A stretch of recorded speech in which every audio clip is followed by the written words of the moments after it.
what you gotta say, but don't play. Say what you gotta say, but don't play. Say what you gotta say, but don't play. What is up, you guys? It's your spiritual friend Godmother, and I am back. Okay, I am back with another read. It's been a minute, but today we are going to be tapping into the divine feminine energy. You do not have to be a divine feminine or a female to watch this reading. However, we are going to tap into that divine feminine energy. All right, y'all. All right, so if you have never received a reading before, or you're not really into readings, again, if you on this channel but you don't really come for the readings and you come for everything else, baby, I got another video coming right after this one about friendship and friendship trauma and stuff like that. But if you've never received a reading from me and you are new to this channel, these readings could be about the past, the present, the future. It's really just the energy. You know, the energy can change, it can switch up. So yeah, we're just gonna go ahead and tap into what's going on right now, like what it feel like, what's happening. Sometimes the messages that come out won't play out for another year or for another couple months or maybe a week or so or something like that. They could be the energy that you're in right now, but I just felt the need to say that. I don't know why. So maybe some of y'all divine feminines are coming into manifestations or prayers, dreams, goals that y'all manifested last year, that y'all have already kind of planted the seeds for. I feel like those things are finally maybe becoming a part of your reality. They're coming into the 3D. They are now here, right? So everything that you saw in your mind, everything that people didn't believe in you, everything that maybe you got rejected from, it's like everything is kind of coming around full circle. I definitely feel like you guys are experiencing a full circle epiphany moment where there was something that you knew, something that God told you, some kind of message that you had already received that now God is making clearer to you. Okay? So let's go ahead and tap in. Spirit guides, and master soul family, twin flame family, God, what messages do you have for my divine feminines? Not my divine feminines, your divine feminines. I heard like love is kind, love is not boastful, love is not possessive, and obviously it's not really what it say, but I'm saying like love is not possessive, love is not controlling, love is not egotistical. I feel like a lot of you guys are kind of coming into your own self-worth, realizing what it feels like to be loved by you. So I feel like you're stepping into loving yourself and you're realizing like, damn, I'm really a beautiful soul, I'm really a kind soul, I really show up for people, or you know, I'm really loyal, or I'm really faithful. So maybe you have just gotten out of a relationship and you're realizing like maybe you're meeting new friends, meeting new people, you're meeting other kind of women, and you're like, dang, I'm really this kind of woman. I feel like you're able to see now that you're kind of broadening your horizons. So this feels like learning to like let your guard down, or to not be so judgmental, to not only not judge yourself, but to not judge others, to not judge other women. You know, I feel like you're seeing other women, and this is a call to help other women. So maybe this is giving random compliments, sending random lunch money, like, hey, just go take yourself out on a date or something like that, buying your friend like a random gift or some flowers or something like that. I'm also hearing Mother's Day, so my divine feminines could be experiencing financial problems maybe on Mother's Day. Maybe somebody's going to help you out, somebody could be gifting you with something that maybe like you really need it. I'm hearing like a pair of headphones, or like needing to just listen, like needing to like balance it out. I heard listen to the word. So maybe you're getting into your word again, maybe you're getting into your religion again. Yeah, I'm hearing like a calling though. So you have the Princess of Mercy. So you, again, showing yourself that grace, having mercy for, I'm hearing Lord, have mercy. Keep twerking like I need. I don't know. I think that's like Chloe Bailey. But trying to get all in between. I feel like this is like no longer allowing people to take your energy or come in between you and your success, you and your dreams, you and your goals, you in your love life, shit, you and your family, you and your friends. Like, I feel like this is not showing too much mercy. It's like, people have done you wrong, people have hurt you, and I feel like because you're so kind, you showed a lot of grace, you've shown a lot of mercy. It's like, girl, you think you're Jesus or something, and I feel like that's just not I don't know, because I feel like my ego is saying like, this ain't that, but in a way I feel like God is kind of like, you are Jesus, you are the prophet, you are my child. Like, sacrifice. Sometimes you have to sacrifice. Sometimes you have to give things up and remove things from your life, remove people, let go, detach. You know, there are so many things that come with this. And I feel like it says giving is receiving. So I'm also getting like money, spending money on black-owned businesses, or spending money on businesses that share the same kind of passion or purpose as you. Economically sustainable things like recycling, and as y'all can hear, like, my words are getting a lot of twisted, or I'm fumbling a lot, and I feel like it's because I'm paying attention to everybody around me, instead of just being able to receive the message. So I feel like for a lot of y'all, you paying attention to maybe what other people got going on, watching other people's pockets, or pocket watching yourself, like, damn, I can't spend this, or I can't do this, or da da da. I feel like as much as you are saving up, or as much as you are trying to tame maybe your spending habits, or whatever the case may be, I feel like this is a time of being blessed. This is a time of feeling blessed. This is a time of being grateful. So telling God, like, thank you, like, I'm happy that I had the money to do this, or my tire went flat, you know, and I'm saving up for a new car, so I damn near don't even want to get the tire fixed, but it's like, I need to, so I gotta spend it. But then you sit here feeling guilty about the money that you just spent. I feel like God gave you that money, because a month ago, a year ago, 3 years ago, 6 years ago, maybe you was down and out, you was on a bus, or you wouldn't have had that money, or you wouldn't have had no emergency funds.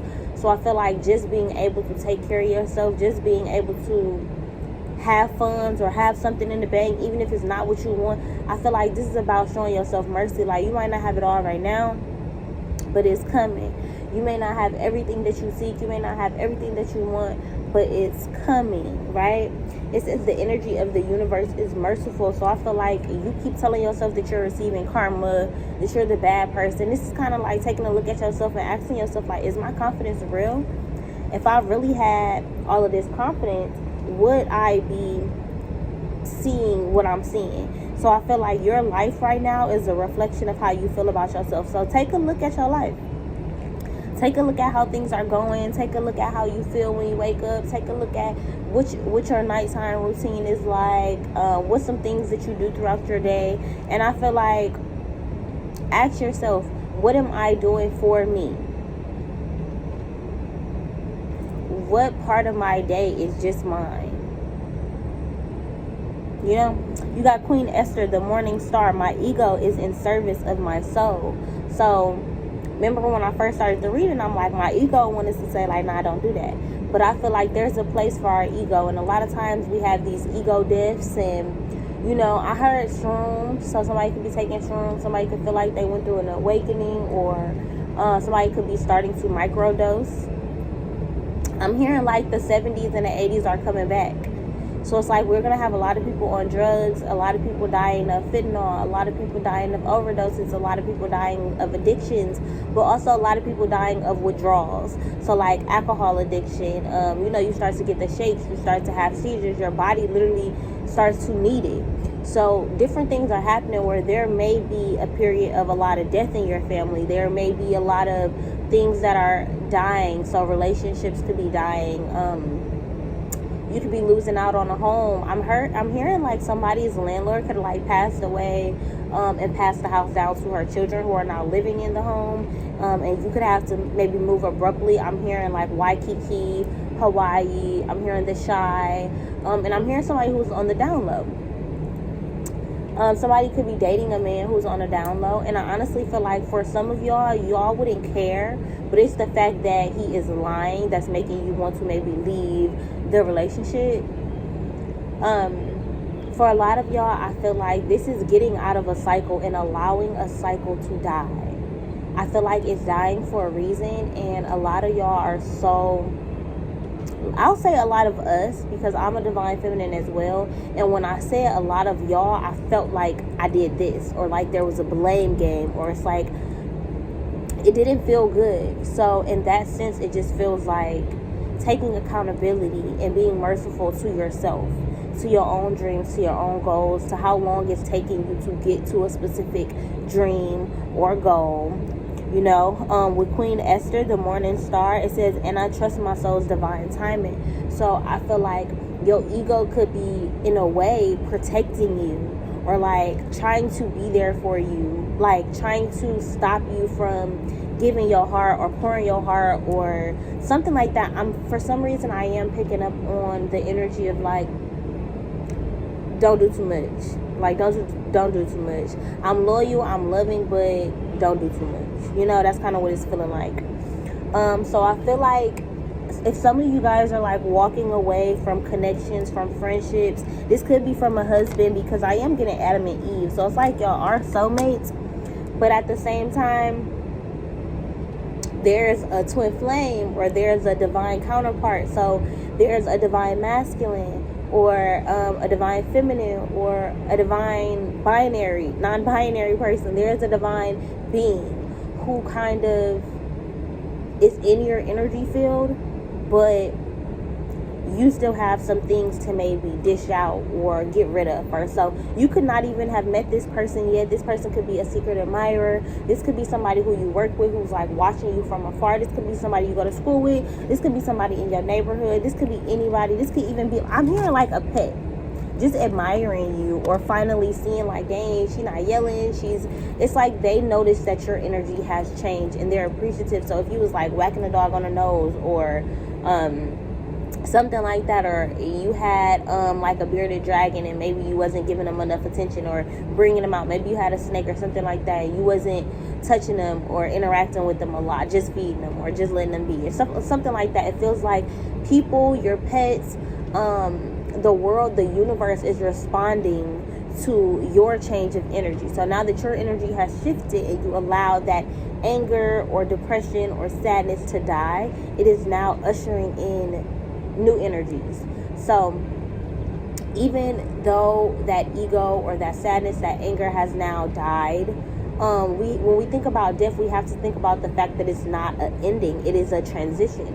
So when souls transition, they're just transitioning from being a human being to being a spirit, right? So now this anger or this depression or this sadness or whatever it was that you had that was maybe keeping you stagnant, it died, but it also transcended. So it transmuted that anger into passion, that sadness into awareness, you know. So the things that used to make you sad are now making you aware. So it's like a red flag. I could be sad about this, but I could also be aware of how this circumstance has to get me here, you know.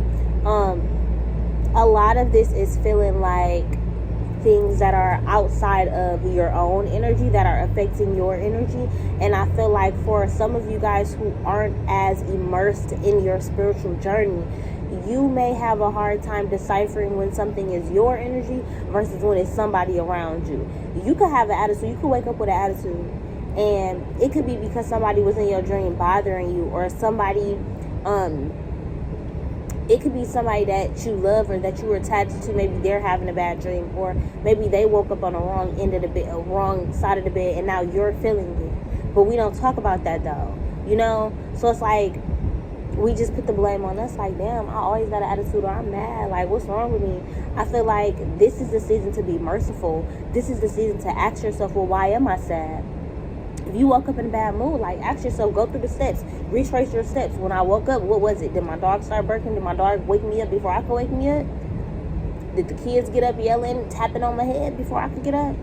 Did my husband wake up and turn on all the lights before I could even have a chance to wake up? It's like asking yourself before you just get pissed off with yourself, before you just get mad at yourself. It's like, show yourself a little bit of mercy. Show yourself a little bit of grace, right? And then the fact that I can't even really look into the camera is because it's beneath, it's like, it's down. So I feel like I'm looking down. And because I'm looking at myself, it's like I don't want to look down at myself. I want to look forward. I want to look at the nature. I want to look at everything. I don't want to look at the brick wall. You know, I don't want to look at what's holding me up. I want to look at this shit. What's to come, what I could have, you know. Because this is behind me, and it's a brick wall, and it's sturdy. But it's housing a lot. There's a lot of stuff going on in the background. There's a school up in there. You know, people are learning. There's education happening. There's community happening. There's friendship. There's connection happening. There's networking. There's a lot that's happening behind the scenes. But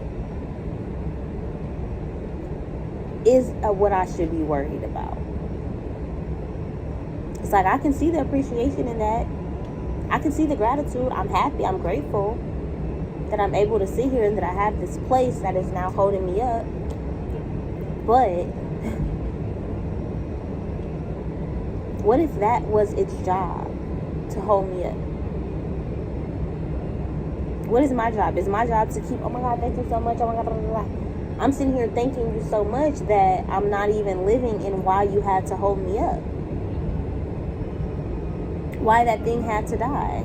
Why I had to get rid of that. Why I didn't graduate at that age. Why I had my baby at this age. My mama kicked me out at that age. Or, you know, I feel like for some of you guys, I heard foster care. For some of you guys, you've kind of dealt with not feeling a part of something, a part of a family, a part of a community. It just feels very lonely, very sad, wandering, like a lost soul in a way. I'm getting that movie Soul, right? And I feel like you're having to go on this journey. I feel like you are Lilith, Divine Feminine. I feel like there's a lot of like third party situations, and even myself, like if I'm listening to a reading, or if I'm doing a reading on myself, or if astrology comes up and they're like Mercury retrograde is coming back and all the X is gonna come back, like shit like that irritates me. Why? Because it's a trigger. And instead of getting irritated, I can ask myself, why am I irritated by this, right? So I feel like, just like in the Bible, I don't know about the Bible, so I really can't even say if it's in the Bible, but I'm not religious, so I'm not even gonna say that. But she got this apple and it's giving me Eve.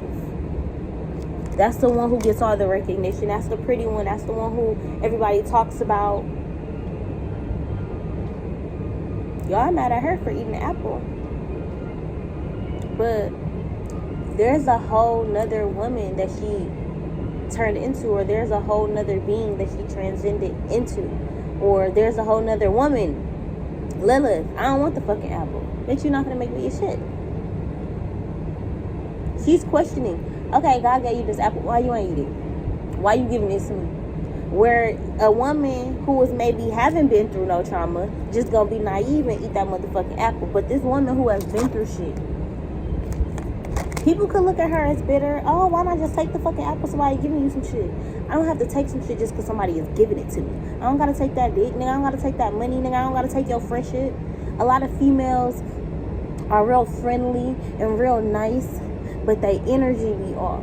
So you sitting here feeling some type of way like, damn, she's so cool, she's so nice, but like something feel off. Why I don't want to kick it with this bitch? Like, is it me? Am I the problem? But no, you feel that energy, because energy does not lie. Energy speaks for itself. So what you've been through is your discernment, your ego, your sadness, your angel, no, what? Your anger. All of that. I feel like God, ooh, is that a bee? I don't know what that is, but it's big as hell. I feel like God gave that to you. That's your gift. Your trauma is your gift. Use that.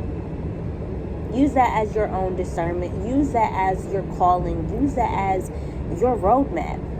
How do I not go to this place again? Hey, I was just at this tree. I was just at this trauma. It's rooted now in me. But we need that tree for the oxygen to keep going. We need it, you know? And there will be seasons where the leaves will fall, where I won't even remember that fucking trauma. But then there will be seasons when that shit get flared back up and I'm triggered again. And then I gotta deal with that shit. But it's beautiful. Because when wasn't shit there, them motherfuckers felt like I wasn't me. I ain't still beautiful. I ain't still rooted. Because I ain't got no leaves and shit, bitch. But then when I do got leaves, you mad about this shit falling in your motherfucking yard. So it's like there's no perfect way of being. There's no perfect way of pleasing everybody.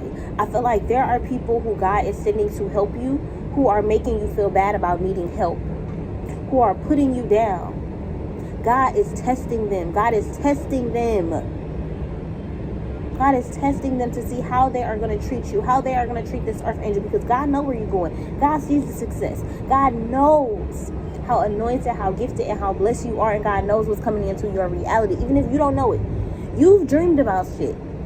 You've manifested shit. You've prayed for shit. But when I tell y'all don't even know the half of what God has for you, maybe you know a quarter of it. Right? It's like when I saw myself being on a spiritual journey, I maybe saw one man in my life. One twin flame. I didn't know who he was, but I envisioned him. I'm like, this man. And y'all, I done had like 6 different soulmates since I've been on my twin flame journey. Probably not exactly 6, but shit. I done thought a couple different niggas was my twin flame. And then I feel like when I got with Jonathan, I remember saying like, this man not my twin flame, but he my husband. I remember thinking like, damn, what if I'm not supposed to be my twin flame in this lifetime? Because this man right here, my husband. Okay? So, I feel like what happens is God sends us all these catalysts. All these niggas who are going to teach us and show us how to love on us. All these friends, all these individuals who are supposed to be seemingly helping you. Right? God sent this person here. This person is going to help you. The whole time I'm thinking, oh, Jonathan helping me. He paying these bills. And he was. That is help. But every chance he got, you telling me I'm lazy, I'm not doing enough. Nigga, I ain't pregnant and on bed rest. What you want me to be doing right now? And this ain't no shade, no tea. But it's the energy of, if you are helping me, why make me feel bad about what you're doing for me? So if you do that, Divine Feminine, if you are in a position to help somebody, be mindful. Be mindful. Don't sit here and talk shit behind their back. Don't tell your other friends about how much you helping them. Don't talk shit about the type of parent that your friend is or what she got going on with her nigga. Don't be that woman. Don't be that woman preying on somebody else's downfall. Y'all, tell me why some shit happened in my life where somebody passed away. Another person in my life is like, what could you have possibly been going through so bad that made you want to do that? I know some of the stuff, and I don't know everything because I was not in that person's shoes, but I know some of the stuff that person had been going through. And to hear another person talk down bad about the dead and say, oh, well, how could you have been da-da-da-da? It triggered me. It triggered me. Because who am I to judge? I felt like that too. When Jonathan passed away, I'm like, nigga, you just gave up. Like, you damn near gave up. On me. Selfish ass me, making his death about me. His death ain't had shit to do with me. Oh, woe is me. It's my fault if I would have. Girl, this ain't about you. Thank God, I could never understand what that man was going through. I could never put that man down for how he treated me.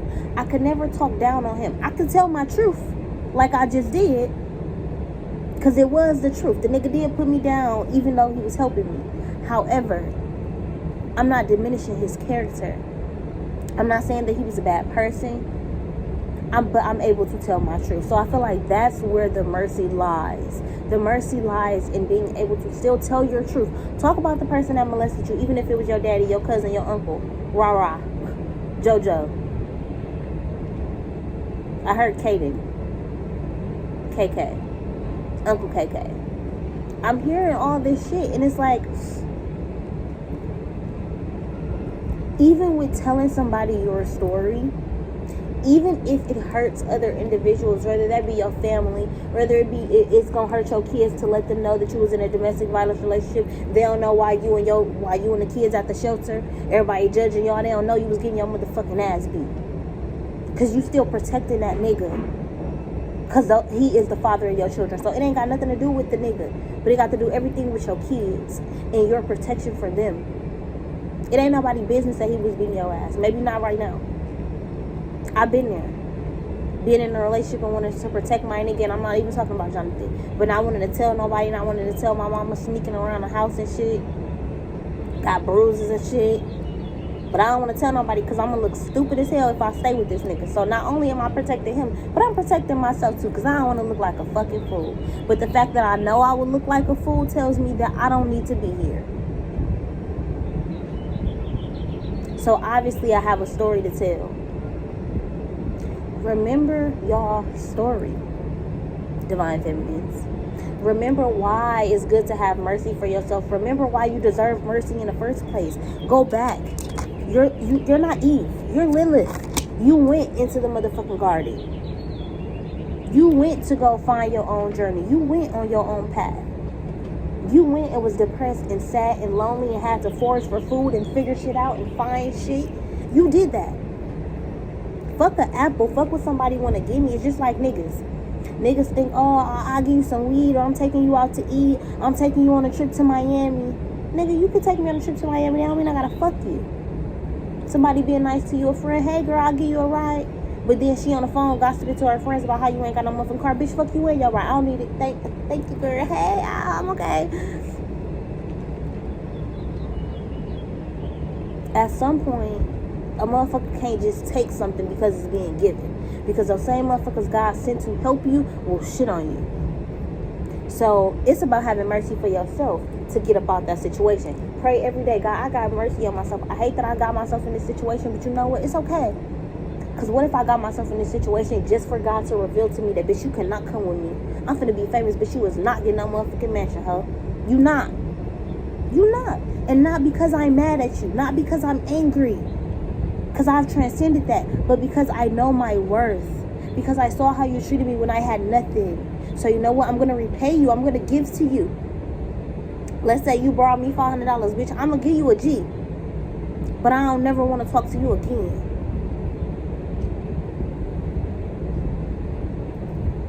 And leave it like that.